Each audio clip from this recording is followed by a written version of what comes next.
ডিমের হালুয়া বানানোর জন্য আমি এখানে গুঁড়া দুধের সাথে পানি মিক্স করে নিচ্ছি। তোমরা এখানে চাইলে কনডেন্স মিল্ক বা নর্মাল দুধ অ্যাড করতে পারো। দেখছো একটা দুষ্টুমি করতে চলে আসলো। যাই হোক, আমি মিক্স করতে থাকি। আর এখানে আমি 5টা ডিম নিয়ে নিয়েছি। 5টা ডিম এভাবে ফেটতে থাকতে হবে।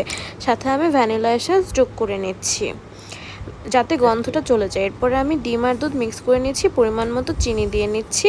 চিনির পরিমাণটা হচ্ছে যে কয়টা ডিম সে কয় টেবিল চামচ চিনি। মাঝখানে আমি একটু লবণও দিয়ে নিলাম। এরপরে আমি এখানে একটু কালার অ্যাড করে নিচ্ছি। এখানে তোমরা চাইলে জর্দার কালারটাও অ্যাড করতে পারো। এরপর আমি এখানে তেল নিয়ে নিচ্ছি। তোমরা চাইলে ঘিও অ্যাড করতে পারো।